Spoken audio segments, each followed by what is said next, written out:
city looks oh so pretty. You'll see Amarillo, got up New Mexico, Flagstaff, Arizona. Don't forget Nona, Big South Moscow, St. Bernardino, one, two. Came to this kind of tip and go take that California trip. Gonna get your kicks on Route 66. Well, get your kicks on Route 66. Well, get your kicks on Route 66.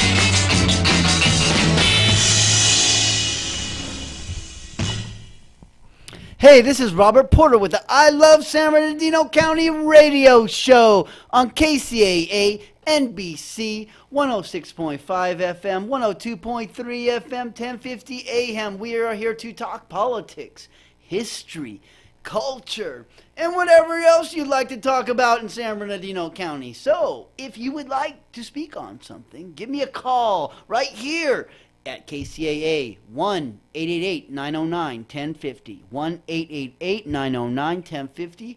We'll get you in. If you have a question or you just like to make a comment about what's going on locally in your community, give me a call. Carmel Rose should be here shortly, and we have our guest today is Peter. Is Mr. Peters? I think Rocky Peter. He's coming in here in 1 second. I think he's getting something out of his car, so it should be an excellent show. Today, I'd like to start off with a little bit of history, right?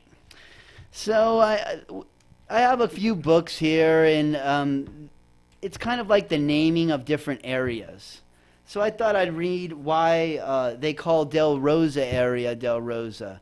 So it's kind of interesting. Originally a part of West Highland, this area became identified as Del Rosa after the advent of the railroad in 1911. When a post office bearing the name was established at the West Highland Station. The Spanish derivation of the name is somewhat in doubt. It is improper in that language to combine a masculine article with a feminine noun, as it should be de la Rosa. Since Rosa ends in an A, however, there is little hope that this error can be rectified at this late date. According to Chablis Damus, the Indians named Del Rosa after some of their Mexican friends told them the name of this flower in Spanish. Mr. Damus says that there were local settlement of Indians in the foothills, and they built an adobe house on Del Rosa Avenue between 40th and Bonita Vista, where Mr. Damus bought the property in 1943. The house was 82 years old. He built the present structure around the Indian adobe. After a severe water shortage in the summer of 1952, 53, and 54, Del Rosa residents elected to become part of San Bernardino. But the area name remains today, identified the northeast portion of the city. Right on, man. Come on over and have a seat, Mr. Rocky Peter. How you doing, dude? I'm doing great, thanks. Great, Ray. Just have a seat right there, and we're just going over a little local history of Del Rosa Avenue. Actually, could you get that one right there? Okay, cool. Yeah. Oh. Yeah.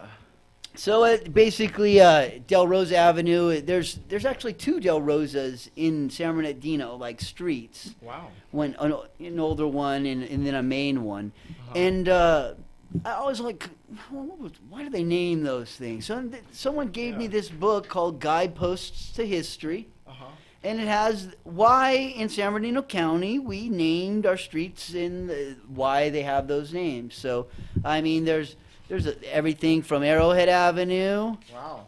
all the way through. We got Slover Avenue, Yucaipa, Valencia Avenue. So it's a really good book, and it's great history. So That you is want to awesome. buy that for someone, go ahead and get it.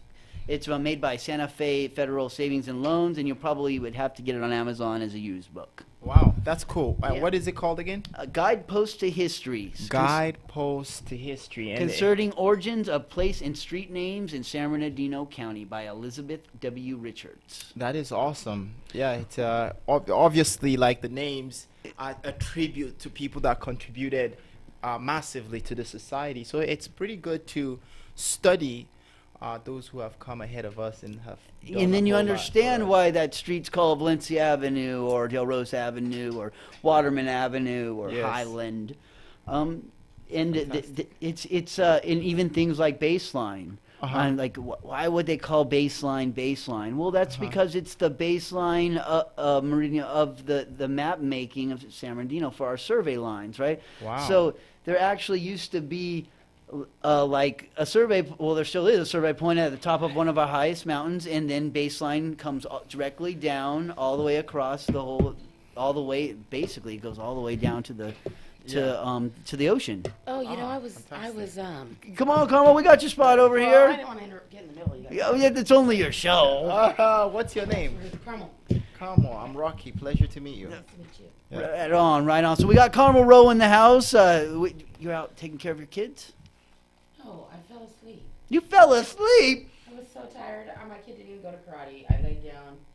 and the next You thing you must be running for office or The something. next thing I know, I laid down. I woke up and I said, "Oh shoot, 6:55." You know what? I was gonna call you an hour early, but I just woken up from my nap and I was like, she knows, you know. Usually on Monday I don't get to go to sleep, but my kid is like, "Oh, I left my karate clothes here," and I'm like, "There's no way I'm going to get your karate clothes and get you to karate and back."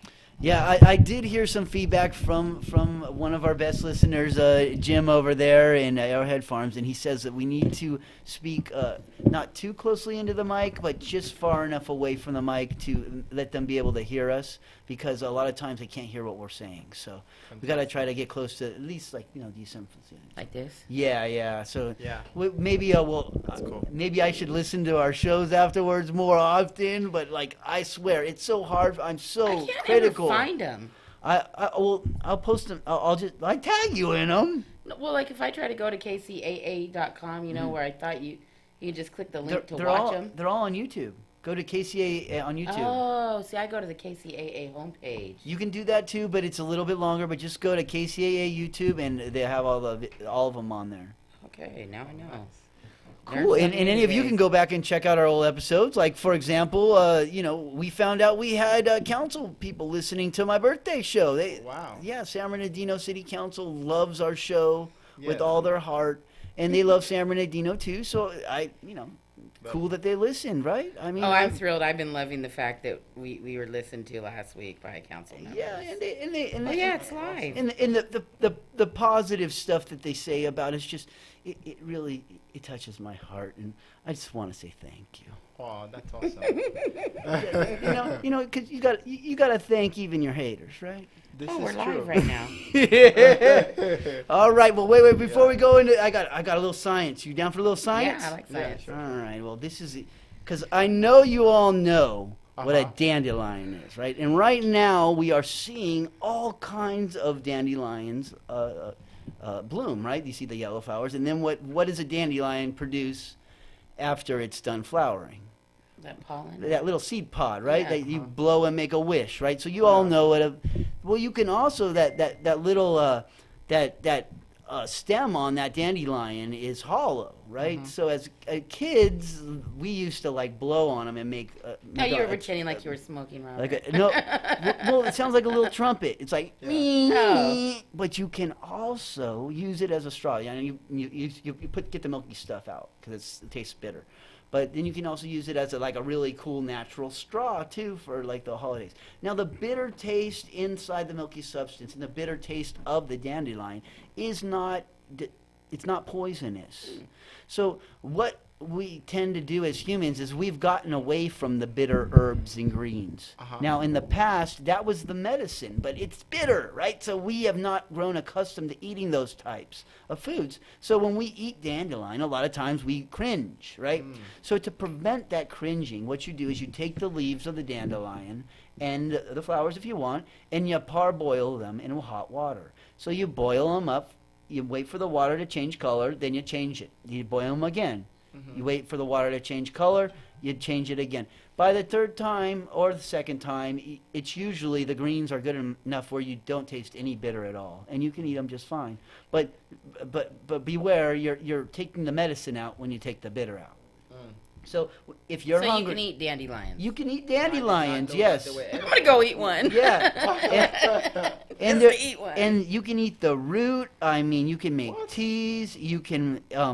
They even actually take dandelions and they they put pots over them to turn them white. I forget what the actual process is called.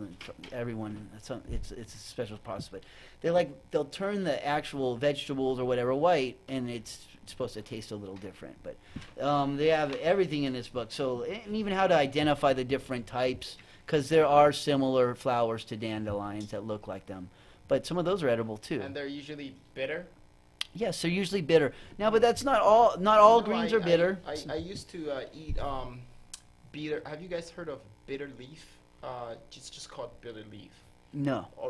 Origin of Nigeria. After one of the things I used to start off my business after escaping 6 years of slavery was bitter leaf. It took about maybe 4 hours to wash them. Mm-hmm. You know. Oh, to get the poison out. Yeah, to get it's not poisonous. It's just bitter and tastes terrible. Okay. And when you wash them, people actually really enjoy them. Like when you Do you get like a wash buzz out off the of it or bitterness. something? You don't, but it's very high in vitamin K. Okay, so Extremely high in vitamin and K. if you have a deficiency in a vitamin, when you eat it, you do get a high. I mean, because your body's saying, "Hey, you need that. Right. Go after that." Right. Yeah. And the examples of that are people who have been lost at sea and find themselves craving fish eyeballs and guts. Wow. And the reason that is because that's where the minerals are in the fish. And if you're just eating the flesh, you're not getting the minerals. So, like, there's instances of this happening, and people survive because they did eat the eyeballs and the guts of the fish. You think that's a secret to why Michael Phelps is so good at swimming? Oh, He man. probably eats fish Yeah. eyeballs secretly every day. Yeah, or and doesn't want to tell us his secrets. yeah, well, look at look at Rocky Balboa, man. He just put raw eggs in a cup and drank them, right? Oh, Have you so seen nasty. Rocky? we have a caller, Robert. I've seen a few of the movies. You need to watch the original Rocky. That's a good one. That's a Yeah, good. It's worthwhile.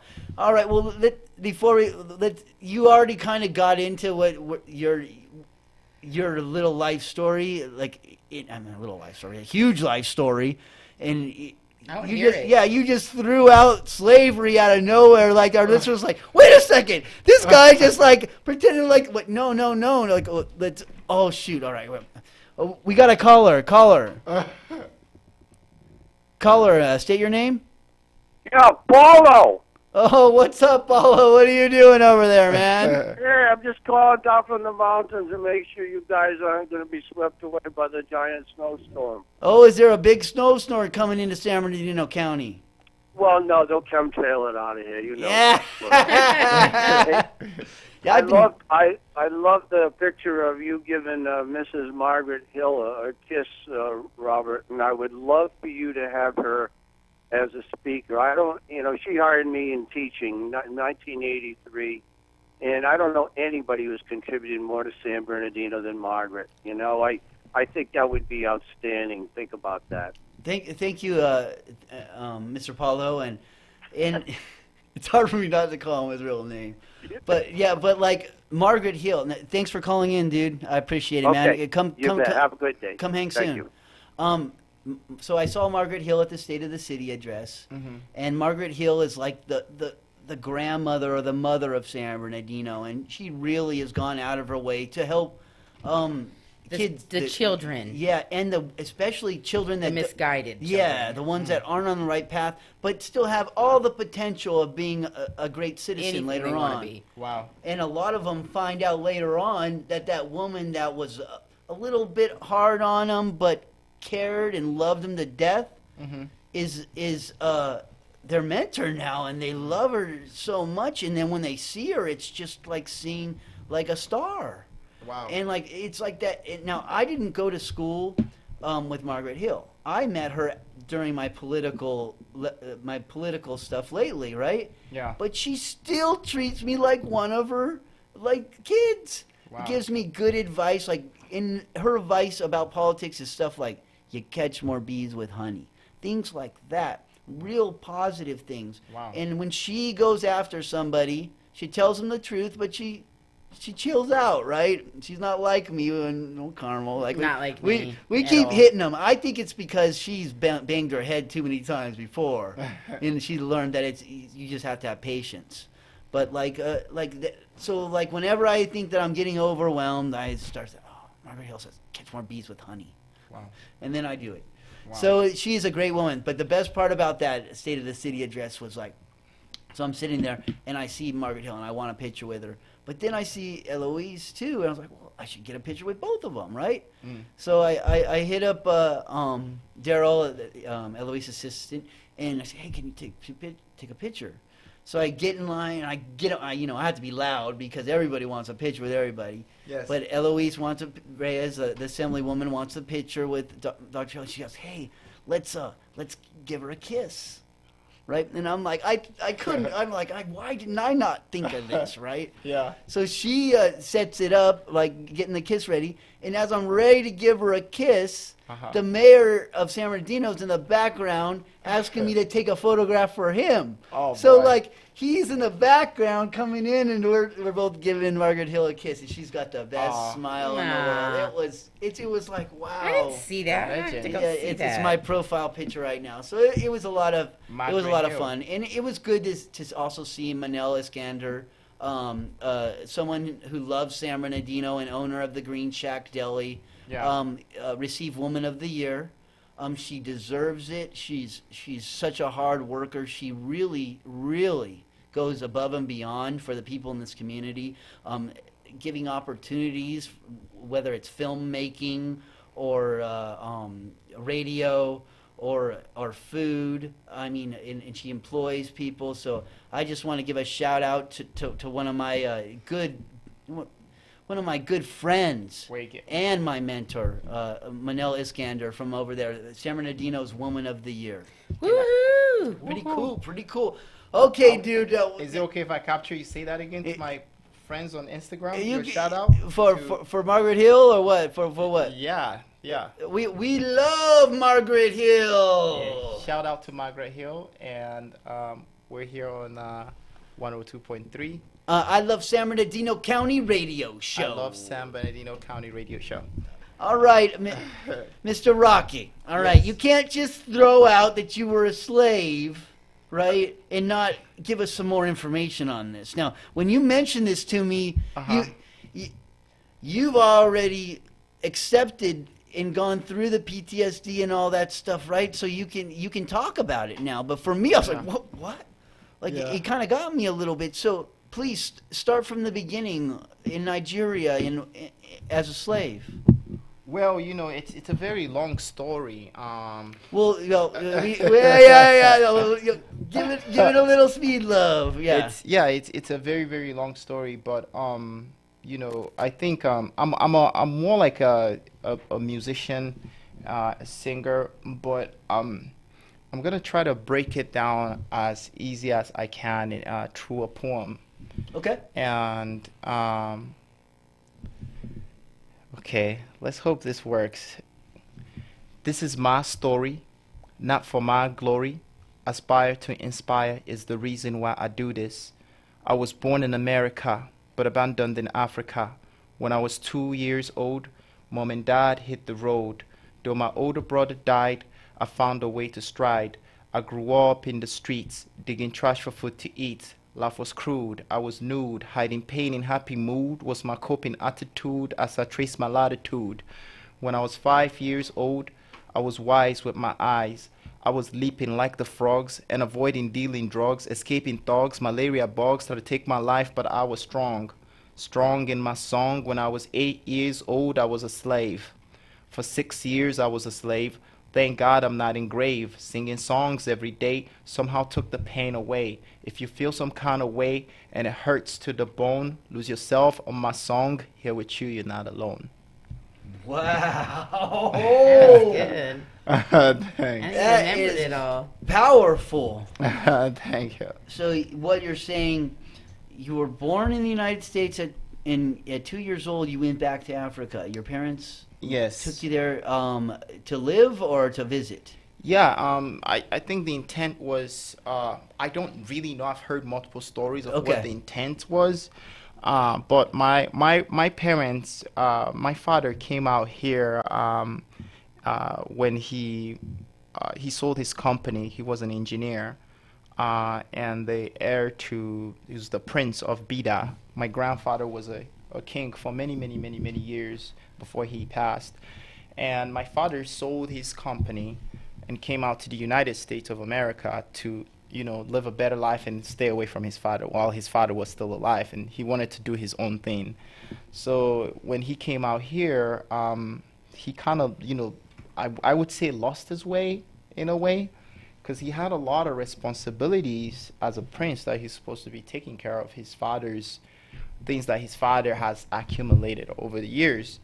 Tradition. Yeah, tradition, and take over and do all that stuff. He didn't want to take over the throne or any of that because it's kind of like it's a pagan it's a pagan belief, and he was a Christian, so he wanted to do stay away from that.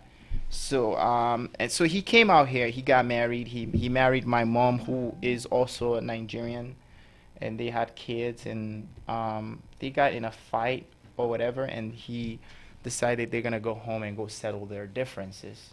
So while when they went back to Nigeria, my father, it got really bad. My father abandoned all of us, and he came back to U.S. on his own. And it was three of us, three boys, and so my older brother died.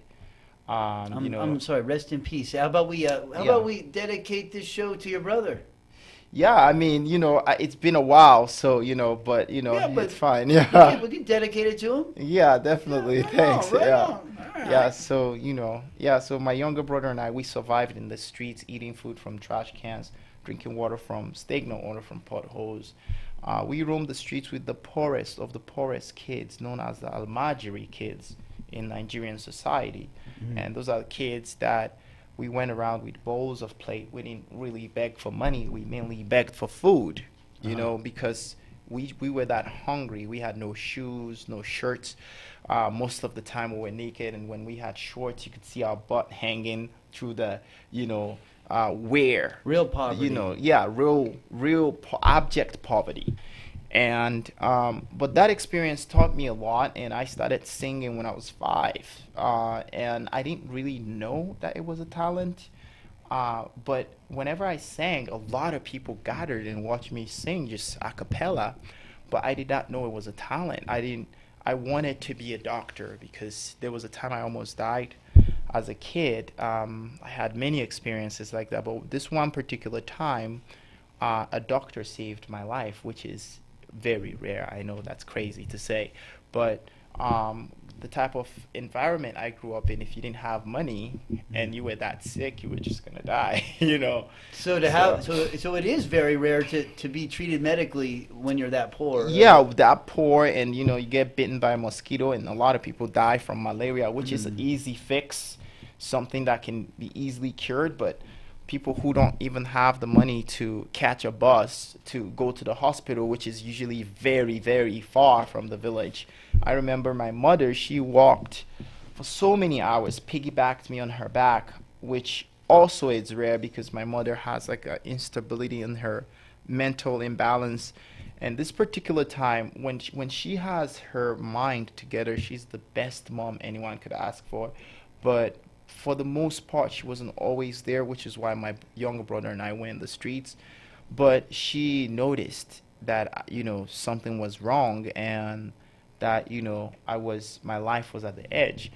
And she piggybacked me on her back, walked for so many miles. I just know that she started walking during the day and got to the hospital at night, laid me on the floor, and we just sat there, and Did you have malaria? Or? I had malaria, Okay. yeah. We were poor. It's devastating it's a devastating disease, and my dad said he would see people in Vietnam that would just sit there and shiver and shake for hours, and they would pack them in ice, and it would just be the most terrible disease. It's crazy. It's not a permanent disease, and just for people who don't know what malaria is, it's not a permanent disease, and it's not contagious.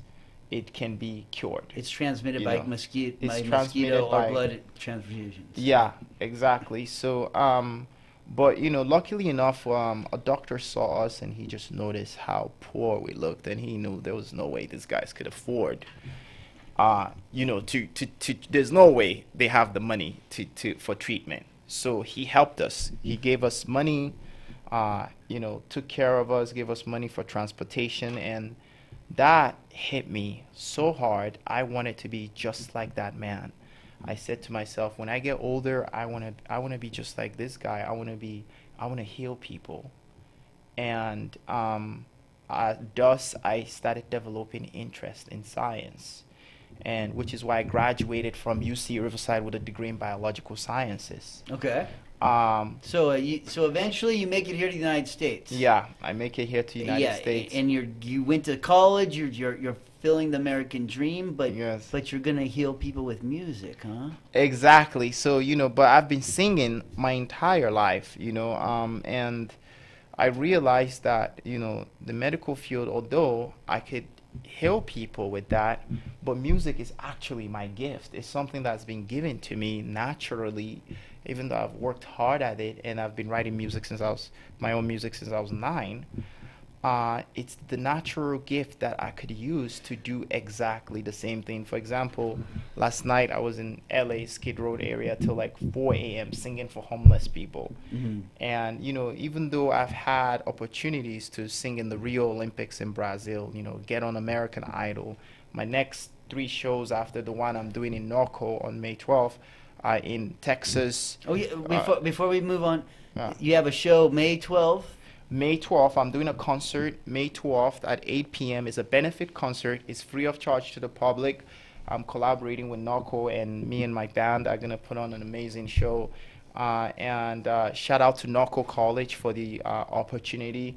But, I'm doing a short tour in Texas and in New York and in South France, Nice, as well as Paris.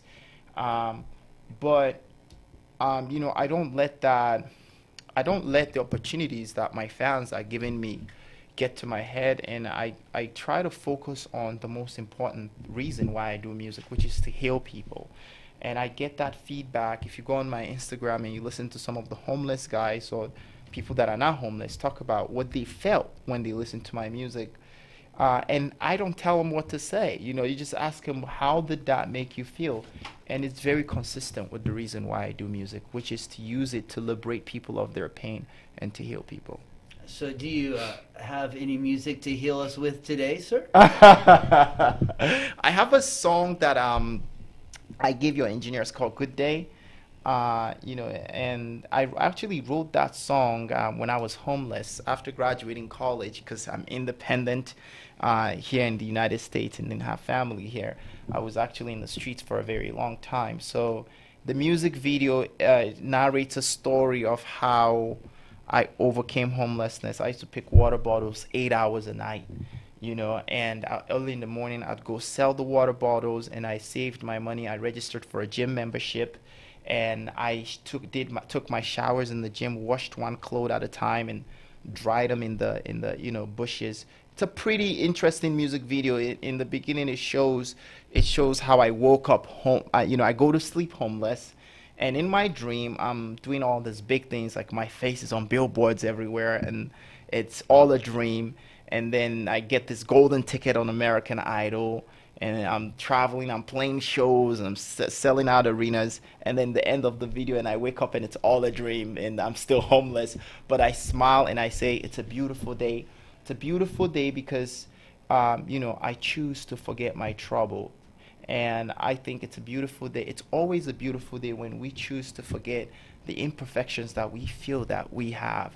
It's a choice to be happy and to be in the right state of mind. Absolutely. Yeah. I was just talking to Carlos about that today, wasn't I not, dude? It's our choice to be happy. Yes. I mean, you can choose to be depressed, Yes. or you can choose to be happy. And the more you choose to be happy, the more you start being happy. It's just how it works. This is very true. It's kind of like an enlightening feeling, too, because, once you're happy, you start healing others around you because it starts to wear off on them. Very true. This is an incredible story, dude. Thank you. I mean, I'm impressed. I really am. To go from literally rock bottom, you hear the story a lot on drugs and things in this area, but you never hear it from slavery on, and and not to get mixed up in drugs and alcohol and all that stuff, and just to fight through It's it. not to let the world eat you up. Yeah, 'Cause man. it's cold out there. Congratulations for making it this far. Mhm. Now, I appreciate you. Thanks. he's gonna play it for us right now, or Yeah, sure. Yeah. Let's hear this. What's the song called again? It's called Good Day. It's on Pandora, Spotify, iTunes, Okay.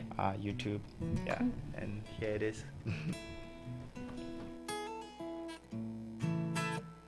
Arise and shine, the birds are singing by my window. They're dancing with the butterflies beneath the blue sky. I wash my face and stay awake and enjoy the scenery. This will be a good day. This will be a good day. This will be a good day. This will be a good day. It's a beautiful day, 'cause I chose to forget my troubles. It's a beautiful day if you choose to forget your troubles too. Woo! Woo! Woo! Woo! I'm walking down the avenue. The wind of bliss is blowing. The wind is blowing wild and free. The leaves in the tree are dancing. The rain is gone now, the sun is shining. The flowers in the trees are blossom. This will be a good day. This will be a good day. This will be a good day. This will be a good day. This will be a good day. This will be a good day. This will be a good day. This will be a good day. It's a beautiful day, 'cause I chose to forget my troubles. It's a beautiful day if you choose to forget your troubles too. It's a beautiful day, 'cause I chose to forget all my troubles. It's a beautiful day if you choose to forget your troubles too. Woo!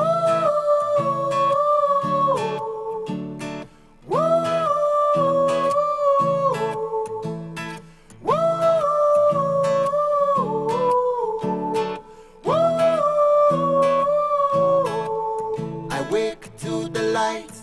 I wake to the lights. I work to the lights. I live my life with gratitude and hope. I live my life with gratitude and hope.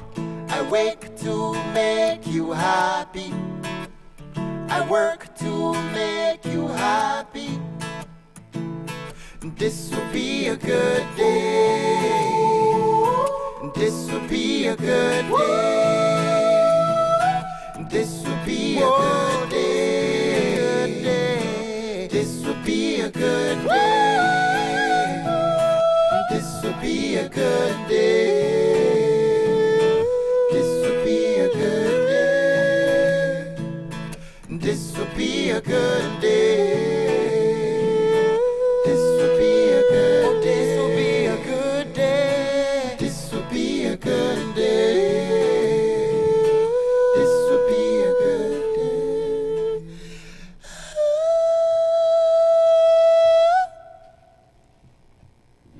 This will be a good day, right? Yeah.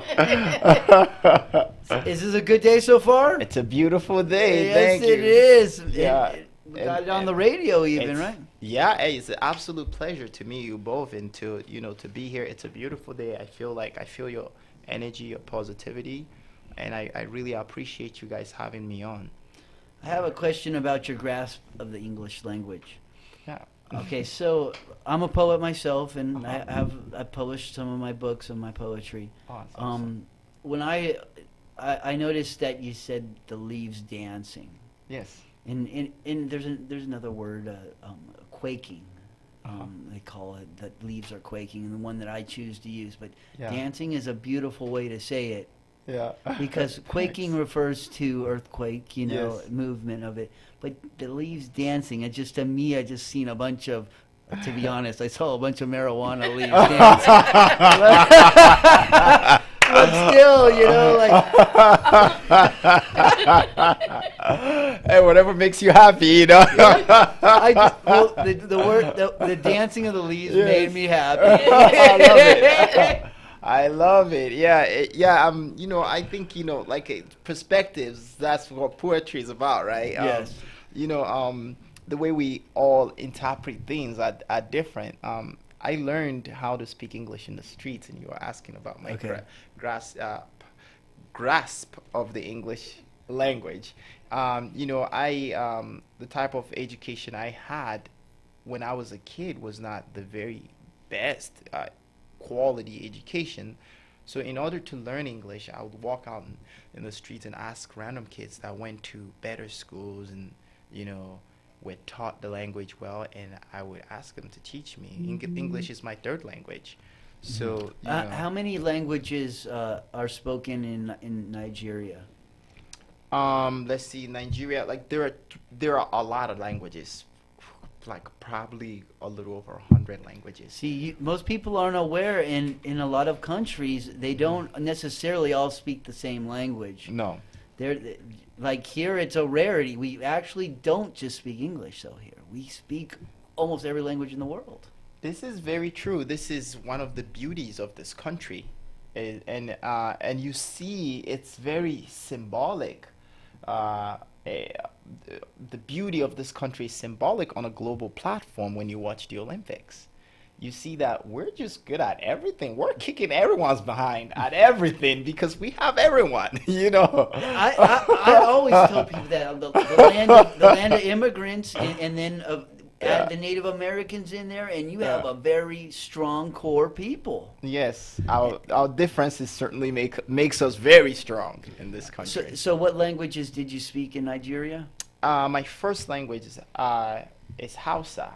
Hausa? Okay. Hausa, and Hausa is highly influenced by Arabic. Could you say it's a beautiful day in Hausa for us? I could say it in the Igbo language. Okay. Yeah. And this is in Igbo. Okay. Okay, so the Igbo language, Ubochi Amarama. Okay, that's beautiful. Thanks. So how often do you get to speak Igbo? Not as often anymore because I've been here in the U.S. for about a little over 10 years now. So please do not lose that ability, and consider entering those into the English lexicon by entering them into your songs. I actually have a few songs like that I've written with you see, I should be releasing my album. The goal is to try to release my album before December, around. So did you get to American Idol? I was on American Idol, like I said, I made it pretty far on the show. The most emotional part for me on American Idol was, seeing my face on billboards everywhere in the country. I remember the very first time a friend texted me. She said, "Yo, I just saw your face wrapped around the building in San Francisco." I was like, "You're lying." She was like, "What does it look like?" She's like, "It said American Idol Superstar." I was like, "What?" And then someone else from Pasadena was like, "Yo, Rocky, you won't believe what I just saw. Your face is on the billboards in the streets." I was like, "What?" And then people started sending pictures, text messages to me. That had to be exciting. I just cried. Let me show you. I have like it should be somewhere. I have it on my Instagram. It's the first thing you see on the top of my page on Instagram, and I just cried, man. Or my Instagram is not coming up, but you could also look at YouTube, and if you type "Good Day," if you watch the music video "Good Day," you'll see a lot of billboards. Okay. Here it is. And you put them on in there. Yeah, if you watch the music video "Good Day," Oh, wow. so that's a lot of billboards, like, and they had it all over the country. That's the most emotional part for me when I was on the show. And then I had fans from China reaching out, New York. Some people were like, "We love you. We're inspired by your story." I have some another people were- question. Yeah. All right. This is my book here on San Bernardino. Yes. I'm born here, fourth generation. Uh-huh. I write about this, but I'm hoping that my story, and will eventually help save my hometown. I love it. Like your story should be self-published and written down. Thank And you. You should have your own book. Mhm. It's gonna take you time, Thanks. but if you start now, you probably could have it self-published within a few years, and Yeah. you could go break it out into chapters of where you started off with like this interview, and then where you're ending up. Like I'm sure you're gonna put in some of your music to musicology, right? You're gonna try there too, and that's the show I run. You do? Well, I run the history part, but Uh-huh. but you can send your stuff into musicology, Uh-huh. and maybe you can get on PBS with us. So Definitely, being on appreciate American that. Idol, did that help you? A lot. It's one of the reasons why I now work with the Nobel Peace Prize Award Forum. I'm a peace ambassador, and American Idol played a huge role. As a matter of fact, this is how it happened. After American Idol, I had a lot of people wanting to work with me, and I have an assistant, and him and I still collaborate. And he volunteered. He's like, "Rocky, man, like I'm inspired by your music and your story. I want to be your assistant." I said, I know it looks glamorous that I was on TV and all that. I don't have money to pay you. He's like, "I don't care. I want to be your assistant." Yeah, I they all wanna- think we're rich. Yeah, he's We're rich with but- love and life, right? exactly. Yeah, so at the time I didn't have money to pay him, and he said, I love your story and I love your music and I want to be your assistant. I said, okay. What's his name? His name is JP Okay. Sanchez. What's up, JP? What up, JP? Shout out to JP. Yeah, and JP, wanted to be my assistant. I was like, sure. He said, okay, what do you want me to do? I said, I go out, even though I was on Idol, I still go out in the streets and sing because I didn't have a record deal. With American Idol, you have to win to get a record deal. And a lot of people don't know that over 120,000 people each year compete for Idol, which means the odds of even getting on TV Like going to is Super slim Bowl. to none. Yeah. It's like impossible. There are so many talented people that go through that process that don't get on TV. Yeah. So many. And so it's like a massive opportunity for America to get to hear your voice and decide if they like you or not. That's a massive opportunity. So anyway, and like opportunities like this guy offering himself to be my assistant happens. So we go to Hollywood, and I'm singing in the streets, and someone recognized me. And this guy was like, "Yo, what are you doing here?" His name was Marlo Wells. Marlo Wells is also a musician. He's like, "Yo, Rocky, you Rocky from American Idol." I was like, "Yeah." He's like, "Oh my gosh, what are you doing singing in the streets?" I was like, you got to keep the grind. You got to keep hustling. You can never give up. He's like, "You know what? Follow me." He's like, "I'm going to like this event called the ASCAP Expo."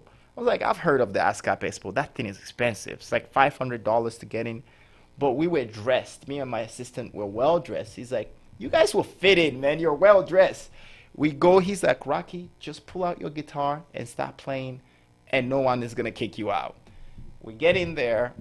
It was at the Lowe's Hotel in Hollywood and Highland. I pull out my guitar. I start singing. And people are going crazy. "Oh, my gosh. Wow, this is awesome." And then some people, like, jump in and start rapping. And, before you know, it's a big party, And then this lady walks up to me with, like, her cowboy shoes. And she says, "Yeah, I love your voice. Could you come out and do an event for us tomorrow?" I was like, "Sure." I go there. and more people loved me, and they introduced me to the Nobel Peace Prize Award Forum. And just like that, now I get flown out across the world to go sing because of the contacts I made from the Nobel Peace Prize Award. And From the contact you made singing on the street. in the streets. Yeah. So. See, everyone out there, it could happen just volunteering your time. Yes. You never know when you'll be picked by the creator to rise above the rest, right? And so This you is get true. paid now. Of course. Yeah, I get paid. I sing in. You ain't rich yet, are you? Well, what is rich? What is rich? Happiness. Yeah, it's based on interpretation. Is the living abundantly means being able to give, right? Being able to give a lot of you. And being able to give a lot of you does not necessarily mean that you have to give a lot of money, right? Well, you can be emotionally rich and you can be wealthy. Yeah, And I think giving, sharing love. I'd rather you be wealthy because I know you're gonna give your money out to good people, right? Eventually. I mean, appreciate you. Yeah, I think the most important thing in life is love. Being able to give love and receive love. I agree. Sharing as much love as we can possibly share. That's what true wealth is. Everything else is just a gimmick. So now you work on music full time. For the most part, I used to be a substitute teacher after, eventually, also because of music, long story short, I met a lady who hooked me up. Even after Idol, I was homeless. I was still struggling because, like I say, if you don't win that show, you get no contract. But a lady heard me singing, really believed in me. She hooked me up with a guitar. Check this out. All she heard was one song. She was with her kids and her father. And her father, who is in his late 80s, he said, I've never heard a voice like that in my entire life. He said, I'm going to introduce you to my daughter and my grandkids. And he introduced me to his daughter and grandkids. It was at a concert in Municipal Theater. And his daughter, she was very inspired by my music and my journey and my story. She is one of the most amazing human beings I seriously have ever met in my life. Shout out to Carla Lidner. Mm-hmm. That's her name, Carla Lidner. She is seriously one of the most incredible human beings I've ever met. And those are the best type to have as mentors. Yeah, so she, she invested in me, and she hooked me up with a guitar, very nice guitar. She rented out a place for me for a few months. What a nice woman for doing that. Now, we're getting close to time. What advice do you have to people in the area how they can change their community? Wait, how much time do we have? Yeah, 5 minutes. 5 minutes, okay. So, but I also wanted to ask her a question real quick too. Sure. Okay, go ahead. Okay, so to wrap that up, and then after like maybe a few months of that, I took over my own rent by playing music. Mm-hmm. Now, in terms of your question, the best advice, I think, do what you can do until you can do more. Whatever you do is not too small or too big. Do what you can do until you're able to do more. If you're gifted at singing, I still go out in Riverside. Some people see me and they may recognize me from TV or stuff like, why is he singing in the streets? Like, some people's like, oh, that diminishes your reputation. You shouldn't do that. And I don't care. If I can at that point, make a homeless person happy by singing for them for like 5 minutes, and for that 5 minutes, they can forget their problems and focus on my lyrics and focus on the message. To me, I'm living my purpose, and I'm contributing to my community. And everyone has a talent and a gift, and you just have to be willing to share that gift that you do have. It may not be music, it may be something else, and nothing is too small as long as you're willing to share it with people with love. And to get to that gift, they can go to your event that you're holding in Norco on May 12th at 8 p.m. It's in Norco College. It's not very hard to find Norco College. If you just Google Norco College, mm-hmm. Norco, Norco College, it's going to be an incredible concert. It's free of charge. It's actually a food drive for low-income people, and it's our way of giving back. So it's like, trust me. I know one of my other friends who's also on American Idol is gonna be there, and I have other people, other phenomenal musicians that are gonna be playing. You guys are gonna have a blast. So by you showing up, even if you come with nothing, you don't come with a can of food. By you being there, you're there to say, I support a good cause, and I'm here, to work, to my presence, to bring that energy, that positive energy. With your presence alone, you're telling people that everything is gonna be okay, that they should keep pushing and never give up. Okay. That sounds incredible. Sounds great. You've been an excellent guest. Thank you so much, Rocky, for coming on here. Thank you. Definitely Yeah, send come your back again. send your I stuff appreciate into that. musicology business, and you'll see it through my links. And send your stuff in there. We had Adam Lasher on there, so I mean, he's American Idol. We'll probably take you on there too. Now, before we have a little more time. Now, any word on the cannabis front right now with the lawyers? I saw that Measure O, they're allowing them to keep their license. They are. The judge, he just kept his temporary ruling and turned it into a permanent ruling, so they're allowed to keep their license until everything's done on appeal. There is a lot of lawsuits.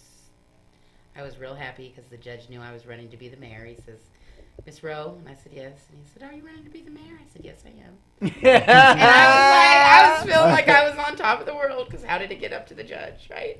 Yeah. And then when I left, he told me good luck and pretty much that he hopes, I win. And he asked me what were my chances, and I said, I think I got some. Well, you should have said, hey, what's up? You gonna endorse me? I wasn't, you're always, you can't just do, I'm very outspoken and I will say a lot of things, but when you're in court, you have to be a little different, I mean, but I just want to tell you, Robert, I have been kicked out of court for calling the judge a bitch before. No. You got that one, buddy? No, why weren't you at the State of the City? I was all by myself. Robert, because I'm just going to tell you that I drive through the city and I know what the state of the city is. It is trash and homeless and more trash and more homeless and more trash. And it is filthy. I drove through the city yesterday thinking, okay, I had to get all my properties on a list of where my signs are going to go. That was my State of the City. You should have been there. You should have seen me. I was running the whole show. Oh, really? Yeah. You didn't know that? You were helping the mayor, huh? No. I was just running the show. It was my tax dollars, and I made sure everybody knew it. I felt like I was at home. I didn't know you were Robert, I didn't know you were going, or I might have went, but I already knew. And I went for the food, and actually, the main reason I went to showcase Manel, but like the food is, we paid for it at Joni's Kitchen. Thank you, Joni's. I talked to those guys all the whole time. They grub it. They give me chicken and meatballs. The mayor, he has been spitting out his State of the City address at the different forums, so I didn't really feel like I needed to hear a bunch of foo-foo la-la anymore, We'll end it with the foo-foo la-la from the mayor. Thank you, Rocky Peter, for everything you've done, and you know what? You've lived a really exceptional life, and I'm proud to say that you're in our community. Me too. I appreciate it. And we'll have you on again sometime. Thank you so much. This is Robert Porter, Carmel Rowe with the I Love San Bernardino County radio show, and we are out. Out of here. We're out. Thank you. 2,000 miles all the way. Get your kids. KCAA Loma Linda, 1050 AM, 106.5 FM, and now 102.3 FM.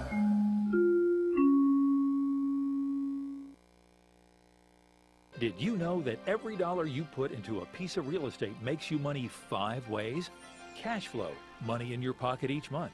Equity capture, the thousands of dollars you create when you have the right team and buy the right property using the right map. Appreciation, real estate doubles in value about every 10 years.